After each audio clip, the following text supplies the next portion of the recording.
And Scott and I were both, we should have gone on the air that day and said, this guy killed this little girl. You're going to find her here. Yeah. Before we get started, I want to try something. Greg, what'll happen is you'll say action. And then Chase, you're going to say, Bowden, you're a monster. And then in your best James Bond, Mark, you got to say, come, Mr. Hughes. You enjoy killing just as much as I do. And do you want it in the Scottish Bond? Yeah. Oh, yeah. Yeah, if you got it. Okay, so Greg, anytime you're ready. Ready? This is a setup, guys. No, go ahead. I want to see it. I've been thinking about I'll do it. last time. Anytime you're ready, Greg. Action. Bowden, you're a monster. Come, Mr. Hughes. You enjoy killing as much as I do. And scene. Cut it. Let's check the gate. All right, you guys ready? Right, here we go. I'm Scott Rouse. I'm a body language expert and analyst. I train law enforcement in the military and interrogation and body language. I'm also a trial consultant and keynote speaker. Mark? I'm Mark Bowden. I'm an expert in human behavior and body language. I help people all over the world to stand out, win trust, and gain credibility every time they speak, including some of the leaders of the G7. Chase? Hey, I'm Chase Hughes. I'm an expert in human behavior and interrogation. I also develop tactics and techniques for Uncle Sam and other government agencies. And I've just published a fiction book called Phrase 7 that involves mind control and hypnosis stuff, which is fiction. Greg? I'm Greg Hartley. I'm a former Army interrogator, interrogation instructor, and resistance to interrogation instructor. I've written a few books on body language and behavior, and I spend most of my time with corporate America and on Wall Street. Excellent. Well, today we're going to talk about President Trump before he was the president. And this is a sort of an interview he did. I don't know where this is. Greg, do you know where this is? I think it's some political conference. Bloomberg Politics is there. And this is before he even announced he was going to run. So it's 2015. And he's Trump, not President Trump. Yeah. Probably the Trump that people expected. Yeah. Yeah. And you see him and you said earlier, Greg, he's just a regular old guy in this. You just see him being the regular old guy. However, we're going to see a lot of the same things he uses today when he's giving a speech or when he's talking to someone or in discussions about something, about several different things. So as we talk about baselines, this is a great way to get a baseline on because he's relaxed and he's in his element because he's got all the attention. So everybody's talking to him and he's the key here, the key player. So as we go through this, what we're going to do is point out some things we see as a baseline and let you know what some things to look for on President Trump when he's talking. One other thing is all the baselining tips we've been giving you in the 4 videos, we're going to use those terms so that you'll see what we're talking about. We'll reinforce the term as we're talking, but when we talk about illustrators and barriers and adapters and regulators or modifiers, we're going to talk in that way and remind you what we said. Excellent. All right, you guys ready? Yeah. Here we go. Hey, how are you? How you doing? Come join us Good just to real see quick. you. I just want to ask you, how do you think you did? The response was fantastic. The room was packed. We did really well. I really liked it. I had a good time, and the response, as you saw, was great. Now, you said 80% chance you're going to run. It's a very good chance, Is and I it would say 80%? 80. Yeah, I would say 80%. that. I have a whole big team. Yeah. You can ask Al. Al's a big supporter of yours. Well, Al is a great guy, and he's done a great job getting this whole thing moving, right? It's been great. Mr. Trump, can you explain the team? We've read some stories recently. You hired up. I have a team. I have a team in New Hampshire. I have a team in Iowa. I have a team in New York. We have a great team. I'm making a decision, and I may surprise you. I don't think I'm going to surprise you that much. But a lot of people say this is still just a stunt. Well, because look, you know what? You have I will trouble say, selling stuff with that publicity. And I still get the best response. We still had the packed house. Yeah. And the response was great. I mean, I really enjoyed it today, and I think they enjoyed it. But until I make that decision and actually announce, you're going to have skeptics. We were talking to Al about the scrutiny that Mrs. All right, Mark, you want to go first? Yeah, sure. So what we see straight away is some tagging for ownership. We see Trump's hand go out to do a left-hand handshake, and then his other hand comes in to tag the guy to say, kind of, I own you. He then tags him back. We're going to see that play out later on in terms of status and ownership. We see, I think we saw steepling at the start there. open palms, symmetrical. Both of those things, I would say, are trained. They're not things that people naturally do. People don't really naturally steeple on the whole. They don't tend to naturally do very open palm gestures in symmetry. These have been trained. Great ease with the mic. Look how easily he picks up that mic and starts talking into it. This is usual for him. He's very, very comfortable in the center and the limelight there. And when you notice as well, the ease of repetition there. I may surprise you. I don't think I'm going to surprise you too much. So this is classic word play, and he's really good at that, really good at taking a phrase, repeating the phrase, altering it slightly, altering the intonations from downward to upward, and actually it's quite entertaining what happens there. Actually, that repetition and slight differentiation is a classic of comedy. You'll hear it in Seinfeld. It's classic New York comedy. Goes right back to Italian commedia dell'arte. So very, very comfortable here. Very, very comfortable in the limelight. That's what I've got for you on that one. Excellent. Chase, what do you got? Agree with Mark. And throughout the whole video, just keep an eye on where his hands are.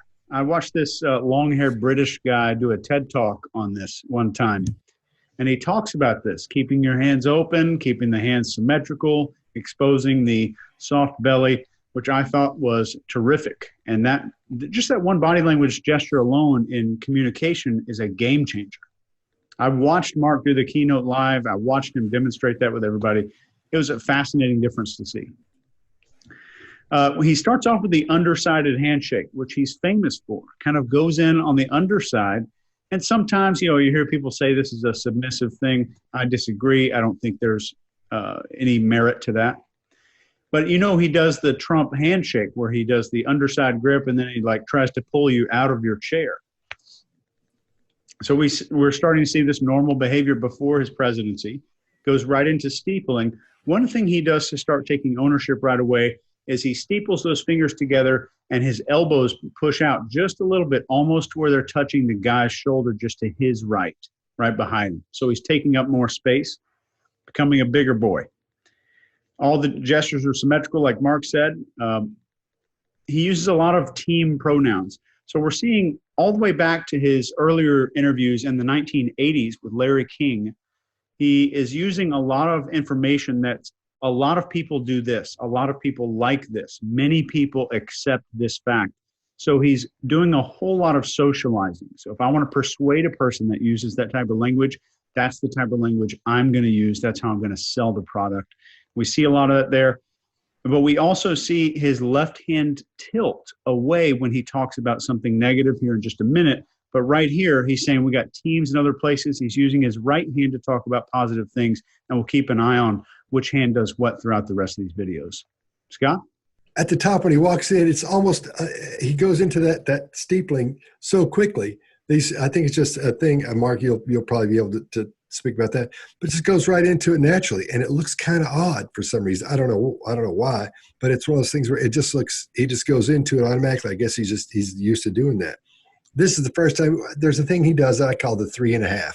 You got 4 fingers, but it cuts down to, you got 4 fingers of the thumb. It cuts it down to 3.5 when he starts this number. This is the first time we see that in this, very briefly. And you see this when he's talking, when he'll be talking about things and he'll be doing his illustrators and gesturing. But when it's about him, that finger comes in, he starts this. I think so-and-so, and that's why this happens. And when it's over, those fingers open up and he'll go all the way out. Sometimes he'll do it with his fingers all the way open, but most of the time it's like this. So this is the first time we see it. We see it later on as well. And he does, we see the pinch that he does when he's hitting specific little things, when he's just, right, when he gets specific about stuff. Sometimes he does this one, but this time I think he's doing this a couple of times to make his point. And his illustrators start getting big. And when he starts saying until to make his point, he's got this going briefly, and then he starts making his point, and then goes in saying until as he finishes his pre-arranged point that he wants to make. So that's what I'm saying. Greg, what do you got? Yeah, so a handful of things. Here's where I'm going to differ with 2 of you. I don't like steepling. I think people do it instinctively and badly. And the reason I don't like it is because when you're in a position of authority, you steeple up. When you start to feel compromised, you rotate your hands forward. And then when you feel compromised, you open your hands down this way. And you can see he's also adjusting. He's taking away energy, so he's adapting at the same time. I think he's keenly aware, and he's been coached to steeple because it makes him open his hands and do that. Mark, I think that part's great. But when you rotate your hands down, I can see compromise or that you are compromised. That gives me a control and authority over you. But he quickly moves out of it. He does something here he doesn't do well as president. He removes his elbows from his side. He's open. When he's president, he's this way. Since he's been president, his elbows are at his side. It's a deviation from his normal open baseline that I think made people like him better. Never mind policy and all of that. I think he's more likable with his hands moving, more free. His forehead, he is a social creature. His forehead, the organ of connection with other people. He's using his forehead a lot. If you noticed, we talk about illustrators and the way we communicate. You would call it body narration, maybe, Chase, but I call it illustrators. I'm making my point. He uses his forehead. He engages you, and then he starts pulling you around with his eyes and that. And you'll see when he goes to debate, he does the same thing. Few adverbs. Again, not President Trump, Donald Trump. Because when he's President Trump, it's bigly, and he says fantastic, which is a small word for President Trump, but a big, just a normal word. A couple of other things you see are he's got basic illustrators moving, and he's just more open, more fluid. And you'll see more of that change in a few minutes, but he uses his forehead to engage, and he's very social. Pay attention to that face. Excellent. And I know, speaking of steepling, when Greg and I did this course, our bodylanguagetactics.com, there was, as we're talking, the camera goes to him, it'll go to me, and I'm giving it one of these numbers. The next thing you know, mine goes all the way down as well. And I started thinking about that. And a couple people have asked me about it. They're like, oh, I thought you said doing that, it's not good. And then I started thinking, Greg is alphaing the shit out of me during that. So that's why, I think that's why it happens. So you're actually seeing that go down you're seeing me be alpha as it happens. He's not trying to, he just does it naturally. But if you're conscious of it, it's okay. It's just that's one more thing for you to get your head around is not rotating. It's the only reason I don't think it's a good thing. So the thing about steepling is it's actually quite cognitively tricky to match up the fingers. And that's why when we watch somebody steepling, our instinct goes, oh, that person is really smart and authoritative, because that's actually quite a difficult move to do. The problem with it is it's not likable. It reads as maybe authoritative and intelligent, but it doesn't win on likability. So as a general rule, I would never ask a politician to do this in terms of gaining authority, simply because it's just not likable, and likability on the whole, I would say, is a better option. Well, it's the Bond criminals. It's the Mr. Burns from The Simpsons. It's all the bad guys. Yeah, exactly. All right, everybody good? Yeah. Let's move on. Did you guys all see Scott smile and pull his lip into his mouth when Greg was talking about Bond criminals? We know this is going to lead to nowhere. Where's this? No, that's okay. Everything's fine. I just set up right. Everything's going to be fine. Everything's going to be fine. Chase, just so you know, it takes time to set something up. I know. I can't wait until I see it. We were talking to Al about the scrutiny that Mrs. Bush has gotten in the last couple of days of two big high-profile stories. What's your view about whether it's all right for reporters to write about people who may be the First Lady of the United States, including your wife if you run? Well, she's pretty good. I don't know what you're going to find. You're going to have to let me know. But I have to tell you, they were very rough on Mrs. Bush. That was tough stuff. That was nasty. You think it was over the line? I don't know, because I don't know her, but it was nasty. You raised... All right, Greg, what do you got? Yeah, this one, there's not a whole lot here clearly, but when he first starts, there's a lip compression piece. We're talking about emotion, and we always say that's containing something, whether it's words or emotion. A lot of time it's emotion when you do. I always call it lip grip, but compressions. And we all do it, men, women. Men more than women, it's typical. If you go and look at every person who's ever caught in a sex scandal, every man, you'll find a picture of him going, it's always identifiable. When you ask about his wife, he's like, yeah, good luck. I don't have anything on my wife, and you see his face engaging. Whether he believes it or not, it's another story. But his brow is up when he's asking for approval, when he's trying to make the connection, as he's talking about. That was rough stuff to do to Mrs. Bush. So it's all engagement. He's in a dance. Watch his cadence compared to the cadence of the people he's talking to. They're almost identical. Speech patterns, the whole thing, they're almost identical. He's connecting. Chase, what do you got? Sorry.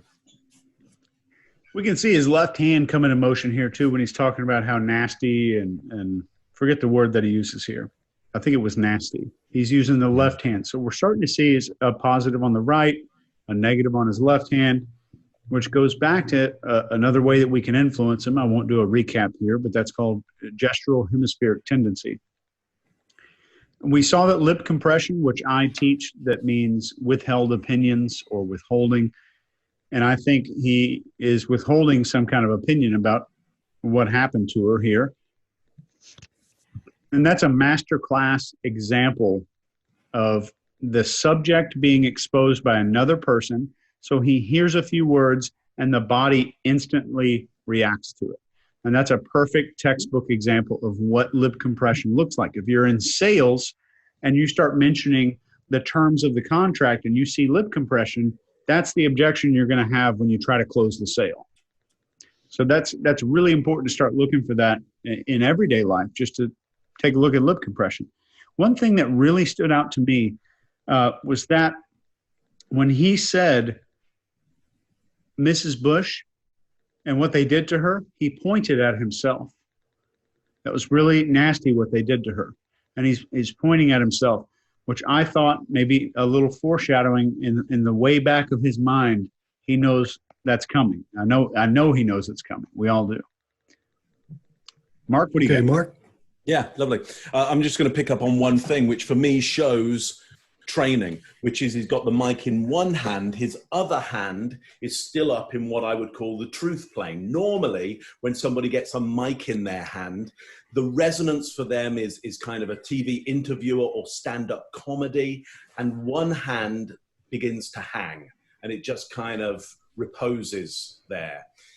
He's been trained to bring his hand up into the truth plane there, do open palm gestures, and that's hard to do. You don't do that unless you've been told that and trained that, and you've had the repetition of that. Now, of course, he's had a lot of time in entertainment, a lot of time on TV. So what we need to understand is his baseline is he's trained and he's very comfortable and he's very good at this. Whether you like him, whether you don't like him, whether you don't care, he's trained and he's very good.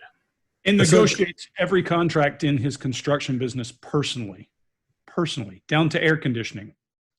Not like you expect from a CEO of a company that size. Yep. Wow. So, Mark, go over the truth plane one time since you brought that up. Let's go over that because people may not be familiar with that. So I split the body into a bunch of different horizontal planes. You've got the grotesque plane, which is anything below the belt line. It has an effect on the viewer and it has an effect on you. It doesn't really mean anything particularly is happening in your mind, but you'll be getting a certain viewpoint of me as I'm gesturing in the grotesque plane. As I come up to the truth plane, especially if I do open palm gestures, then you'll have a sense of a little more calm, a little more assertive and open, because I'm open at a very vulnerable point of my body.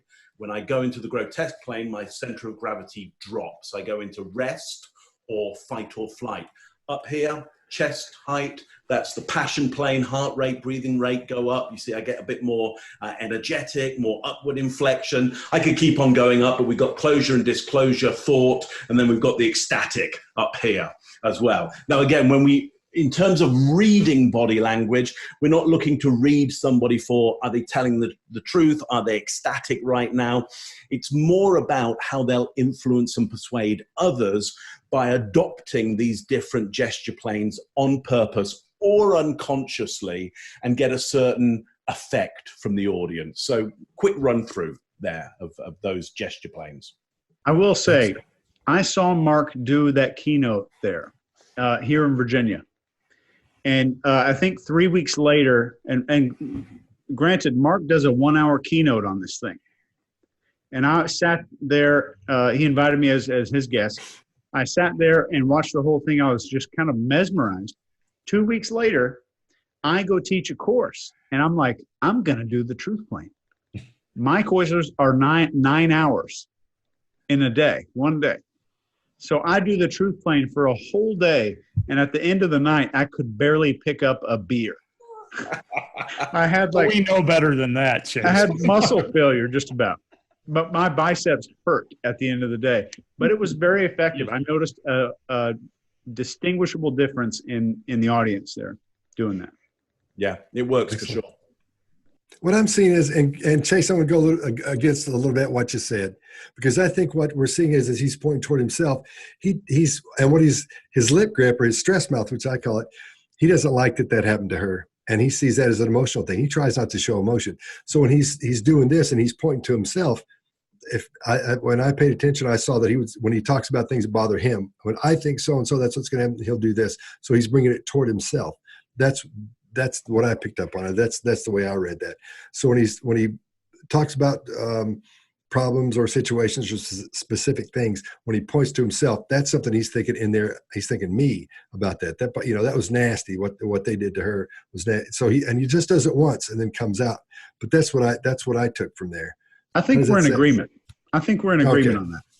Okay. It's negative either way, right? The whole point is negative. It's about him. Yeah, he doesn't like it. That's everything I covered on mine, so that's about it. So, all right, everybody good? Mm-hmm. Let's move on.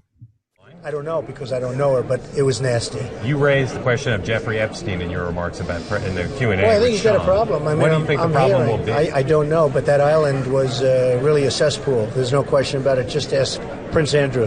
He'll tell you about it. The island was an absolute cesspool. So, the Clintons are friends and he's of been yours, there right? for many times. The Clintons are friends. Well, I can't say friends, but I know You're friendly. You know them. They play at my clubs a lot. I have clubs, and everybody likes to play at my clubs. Are you saying there's a political problem for her if she runs for president? It could be a political problem. Look, he could be a political problem. Right now, he's Teflon, and right now, maybe not. But he could end up being a political problem. That's one question. Al, talk to us about comedy. All right. Right out of the gate, what I'm seeing with this one is when he mentions Epstein, he gets that big, deep breath because he's getting ready. I'm sure he's loaded for bear on this one. So and I'll leave most of that stuff to you guys. But the thing that got me was when he brought up Prince Andrew, did you see what he was doing? He's looking at that guy, Al, across the thing.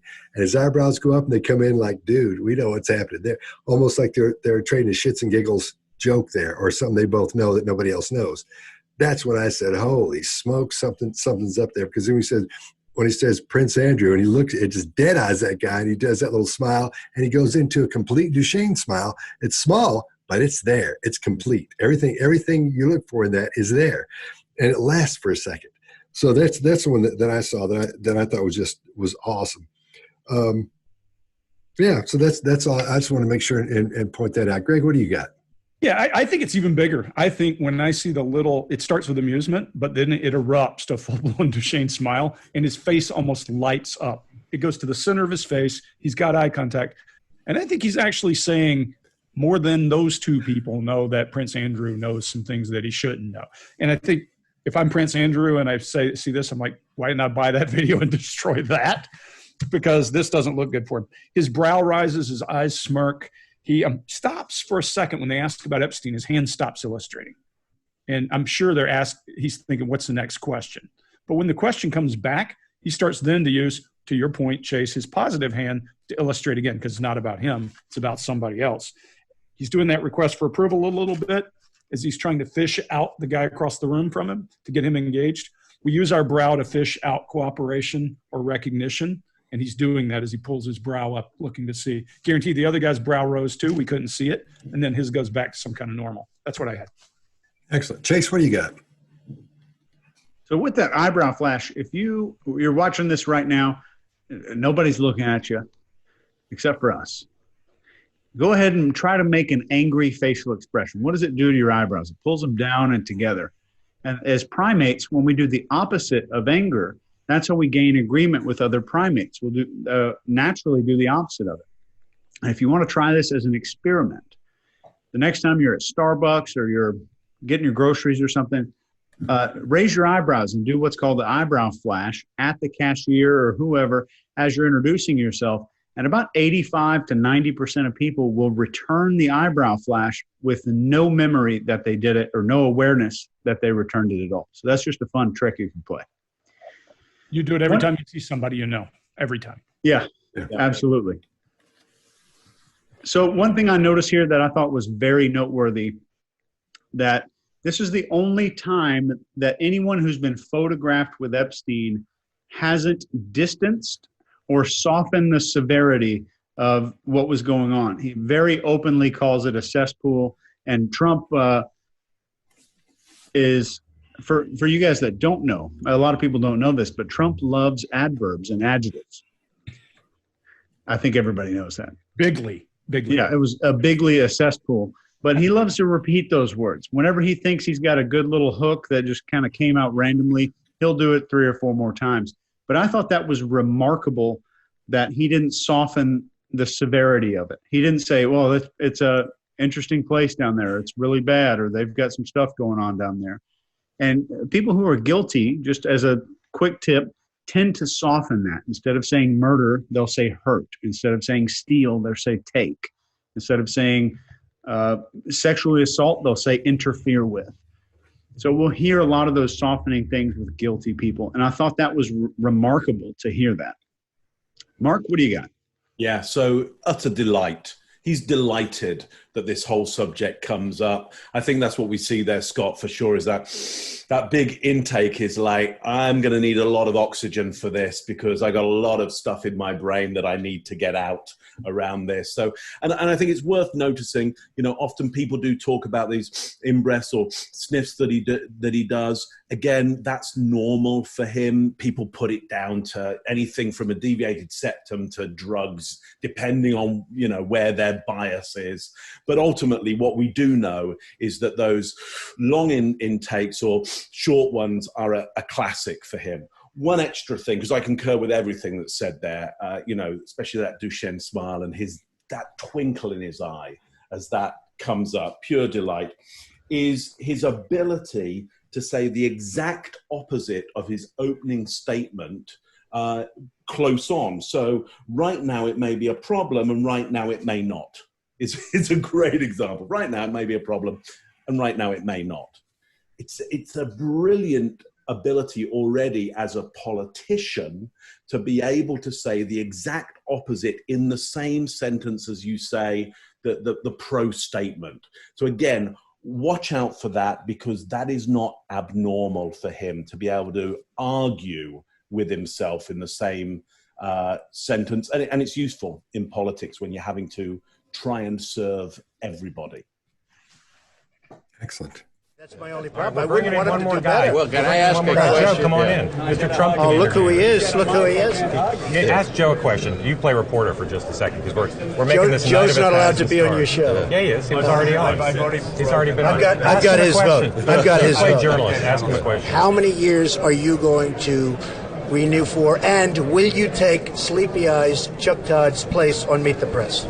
Can you believe this? He goes guy? right with a media on question. A separate network. And look at that. How about a political question? Was it a bad? No, that's a political question. That's pretty much of a political question. I'd actually like the answer. What do you think about it? Will you take Sleepy Eyes' place?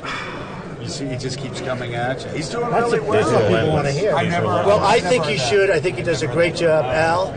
I think he does a I good like job. Joe. Listen, Al, he's a he should fellow do it. Meridian, Al, my friend. Al, ask Mr. I'm Trump a Fred. question about Jeff, as long as he's here. All right, Chase, what do you got? I think he makes a point out of looking away while he's asking the question, because it's more dominant.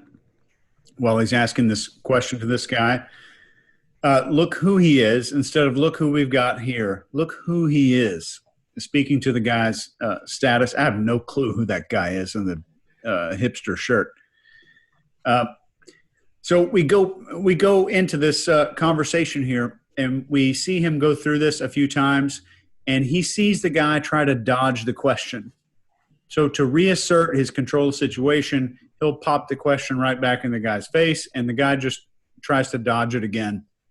And then he makes a lot of physical contact to reestablish some kind of control of the environment to the guy on his right. I think we see 3 touch points there. There's a couple more things. I'll leave you guys to that. Mark, what do you got?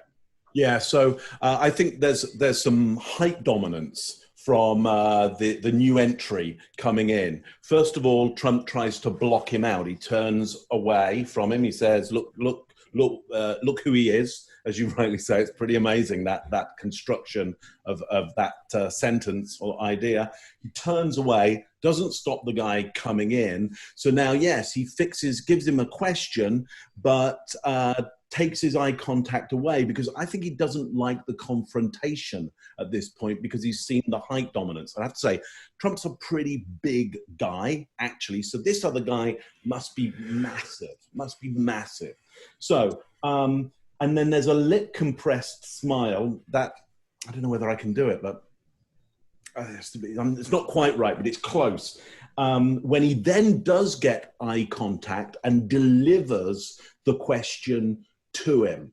So interesting. I think as a baseline, what we see is that Trump likes to be the center of attention. When he's usurped, it hits him quite hard, and he tries to block it. And then he tries to suppress his aggression around that with a smile and doesn't quite manage it. Good one to look out for when the debates come. Because I think we saw some similar stuff in the last debates with Hillary, when he got usurped or wasn't getting enough attention. If I were doing the training for debate prep for his opposition, I'd be wanting to trigger that in him to get him off center around that. There's my take on it. But great turn in the interview here. Great turn. Sure. Excellent. Greg, what do you got? Yeah, so here's where I think you're starting to see Trump. I mean, he's Trump, the friendly guy, bat and stuff around. And then they ask him to talk to this guy, and he starts to bring out the patented Trump move. Yeah, he is a big guy, and he's accustomed to being the biggest guy. When somebody's any kind of a threat, whether it's psychological or physiological, he starts to do what he does best. Branding, sleepy eyes. He brands that guy right off. This is the flaming bag, right? Throw it on your porch, you stomp it, or it burns your house down, and you get on your shoes. He does that. He strikes the profile. That's his move of dominance, that chin out. You see that. Then he starts using patented moves that only he uses in his circle, all that little stuff we've talked about. You talk about the throwing the L's and having the okay sign and that kind of stuff. He's using that. And then he asks a question, not one that he's just haphazardly thrown out there. He's got something in his head already, and he bats that out. This is him moving at his best and moving into dominance. When you see him do it, this explains a lot of what his presidency looks like, because he's constantly challenged as president. And we're seeing that Trump, the machine, come up instead of Trump, the guy you want to hang out with and have a few beers. That's what I think. Excellent. All right. Well, what I'm seeing is now that guy, Joe, he's from MSNBC, Loves him. Yeah. So what I thought was when we see him, you can see him in the background. And that is the loudest, his shirt is the loudest thing in the whole room for the whole video. That's the loudest thing there is. So he wants attention. He's famous on MSNBC. So when he comes in and starts asking questions, he's trying to be cool because this other guy, it's his show. And he knows not to come in and say, hey, be the grandstander and steal his heat from his show. But he's the guy trying to be cool about it. But when he comes in, and Greg, as to what you were talking about becoming the alpha and sort of taking over, and all of you guys, everybody's talked about that, as you see this guy start to wilt. He can't even look at him. When Trump asks him a question, he looks away and talks to the other guy, and you hear what this guy is saying, or when he runs back to talk to him, Trump's dismissed him, and he's talking about something else. So it makes him look even smaller. Then we see him back up and put his hands in his pocket. And we all know what that means. That means, man, I'm the lowest guy on the totem pole. And he's trying to scooch out. So you see him kind of very slowly. There toward the end of it, you see him kind of slow down and scooch out. And I saw that. I got the giggles because it's the classic case of the kid who wants to be popular, and he's popular over in his group. He's trying to come over to the other group and be popular too, but have respect for what's going on. But at the same time, he wants to trounce the other, or just beat on the same level as the other guy. But when he gets in there, he realizes he's not. So I think that's why he starts shutting down and getting quieter and sticks his hands in his pocket. So that's what I got. That was Anybody great. else? Yeah, I love that. Thanks. Yeah. That was a very good one. Yep. Yeah. Right. And the amazing thing is how fast this is happening. Yeah. How quick this is going. Like, Trump's now on fire here, and I wouldn't want to be in the middle of that. That's now, it's pretty tricky to handle, and he's handling it pretty well. This is, if we talk about what we were talking about last week with knowledge and wisdom, this is a channel he uses all the time, and there's a tripwire, and this is, I always say Navy SEALs don't think about how to shoot, but if you shoot, he's just waiting to shoot, and he found somebody. That's what I think you're seeing. Yeah. Excellent. All right, we good? There we go. We're trying to turn everybody into journalists here. Do you have a question for Mr. Trump about Jeff? Well, I have a question about him, and that is, I'd rather have you ask me about Jeff. Right, and that is, how do you overcome the perception that You've talked about this now 2 or 3 races in a It's row, very and you're simple. serious Yeah. this time. Well, I really talked about it last time, and we were very disappointed in Romney. But it's very simple. If I announce, it's all gone. That's right. That's right. Once I announce, it's all gone. That's right. right. Now, they said, do you think he'll do it? Do you think he'll do it? We had the biggest crowd. We had the great reception. But if I announce, that goes away. What's your instantly. timeline? He said June. Why June? Huh? Why June? Just seems to be a timeline. Maybe before that, during the month of June or before. Are you what do afraid you- of messing up your hair? Oh, it is mine. I mean, Put that Joe on. will tell you, it's mine. I'm giving you this hat to put on. You going to spend your own money, or are you going to raise I money? better be careful with that hat. I better be careful with that hat. I'm sorry, Phil had one more No, I was question. just going to ask, what do you need to see between now and June that will tip it one way or the Well, I other? want to see how everyone's doing. I want to see where they're coming from, where the people are, where the voters are. I want to see that I have a good response. I'm going to have a great response now. Will that continue? I think it might. We had an amazing response. We had a room full of people. I don't know if you got to see it, Al, before. All right. Greg, what do you got? Yeah, so this one, I'm not going to steal a whole lot of thunder on this one. This is probably the best illustrator example I've seen, because Trump does something very few people do. It looks silly in a man his size doing it. On this hand, on that hand, middle of the road. And he does it. Maybe, maybe not. Maybe, maybe not. And he does it a lot. Pay attention to him in the debates. He'll do it. It's almost regulating, because it stops somebody from talking, because it's so much movement. But it's illustrating what he's thinking. He starts off with his thumb fidgeting a little bit when the guy says, I got a question for you. And then he's honest. He said, rather talk about Jeb Bush than me. That's interesting. And you can tell they have some rapport there. He's that on the fence piece. And then he does some other things. His normal, I'm not going to steal your thing about his finger, but he's doing his normal illustrating with his hand, back to your finger pointing you were talking about earlier. He's making his point about what he's thinking. He's talking about having people and looking about that. And then he uses what I typically refer to as a gesture, which is an emblem, or whichever language you use. It's a person using something everybody understands, and he does this to excuse an issue. Forget about it, right? Very New York thing to do. Just throw your hand out and you got it. So there's a lot of body signaling. He's illustrating what he's thinking. He's using his whole body. He's using a gesture. He's using an adapter. So pay attention to those pieces, because they come to play when he's actually in debate and he gets pressure, because he'll start dancing and doing the same thing. And people will say, oh, he's uncomfortable. No, that's just him. So his brain is punctuating in that.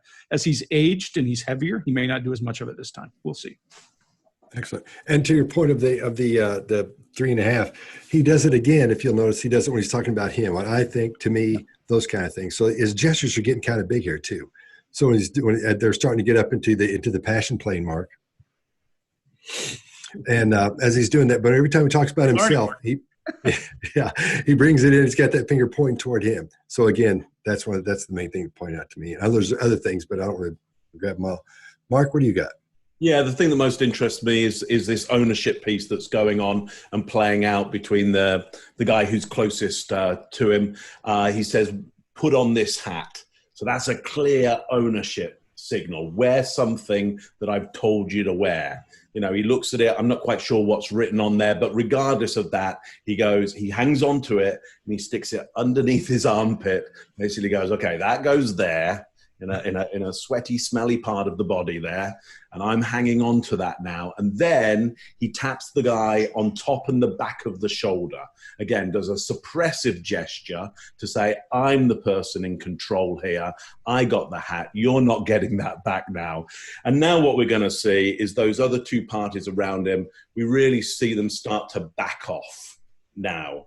There's that challenge has been met. He's taken complete control of this situation. Again, interesting baseline for this, because he's used to taking control, being in control, and he does it incredibly adeptly. And again, I want people to look at the speed that this is happening, the verbal speed of this.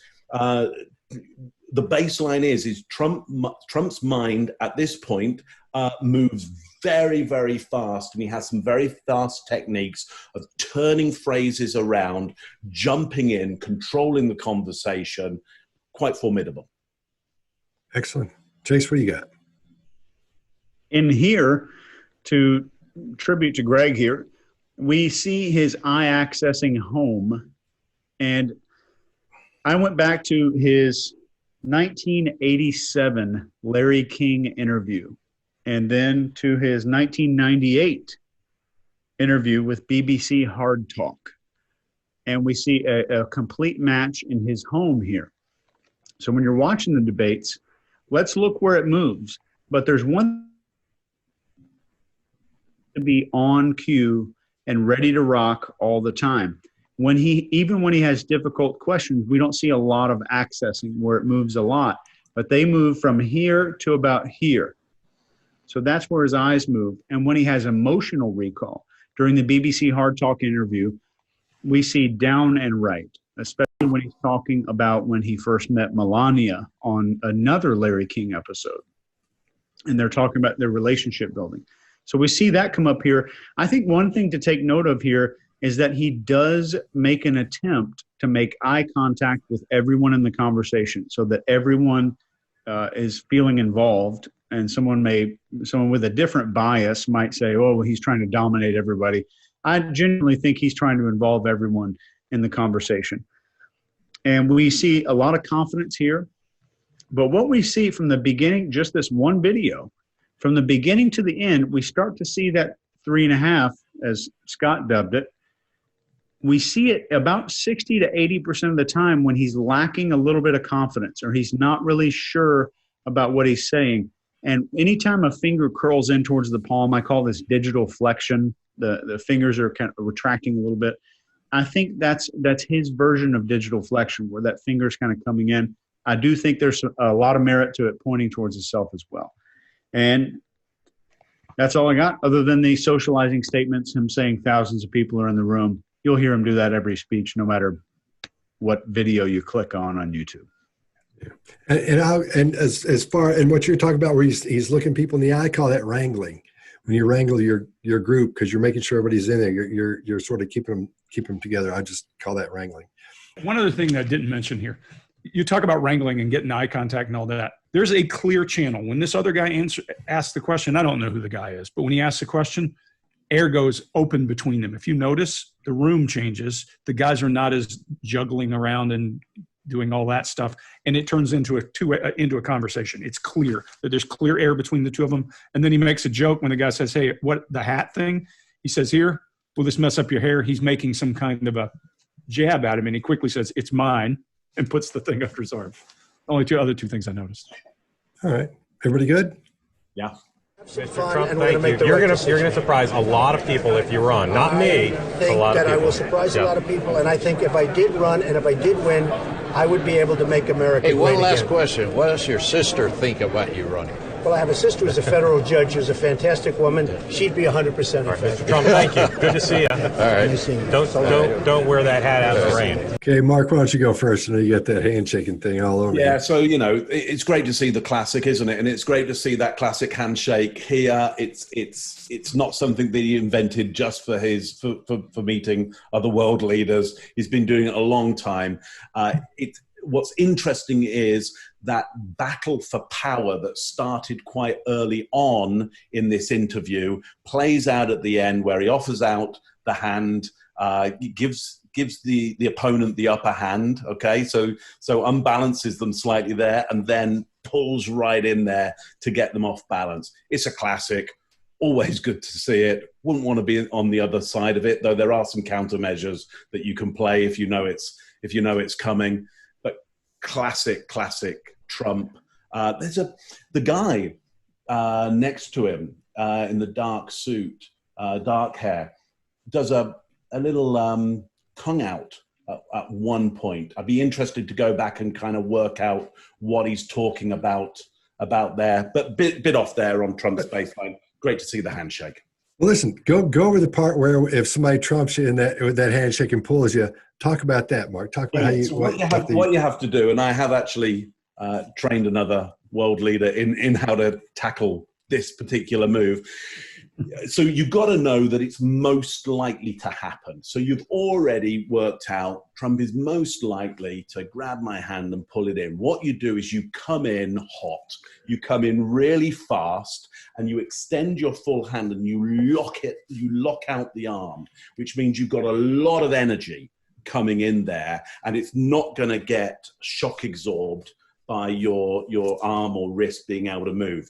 So the moment Trump gets that, he knows that unless he absorbs the shock, yeah, he's going to be pulled off balance. So he has to stabilize himself. So it's great to see that he was always doing this from moment one. And just, if you do get in a room with him, remember that countermeasure. You don't have to get in a room with him. One of my first jobs as a civilian, I worked with a construction manager who tried it on me, and he weighed about 120 pounds. It was funny, actually. One time, I just pulled him back. And, that's not socially acceptable, but it was a construction site. So it's not quite the same as world politics, right? What are you going to say? What do you got, Chase? What are you going to say? I worked in expeditionary combat field for a long time. So I was at Expeditionary Combat Command. We had a 2-star admiral there who was famous for doing that. And everybody knew I was the psychology guy. And they're like, "Oh, Chase, what are you going to do?" And I told everybody, "Just wait." And when he shook my hand, he's a huge guy, a triathlete, incredible human, but he does that thing. I mean, we're all warriors, but he's a pinnacle kind of dude. And he did that thing, and I pretended like it hurt really bad, and I had an ace bandage under my wrist that got exposed only when my arm got pulled out. So it was good. We did a prank on him. I let him know that was a joke. Oh, Lord. Well, what do you got on this clip? In this clip, we're wrapping things up. We see the classic handshakes again. We see more physical contact on the back and the hands. He's making eye contact with each one of them, but only very briefly as he's wrapping things up. But one thing you see when he's saying, I can be president and I can make this country great again, that finger goes back. And even when it's hanging down at his side, you can see that finger is still back. And the moment it shoots outward is when he's asked about his sister. Shoots back into this confident position. There's no more bending of the fingers. So we see another small confirmation that this might be something where he's certain the fingers are more likely to extend. And that's all I would say. There's nothing certain about that.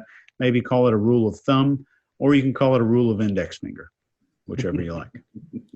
Excellent. Greg, what do you got?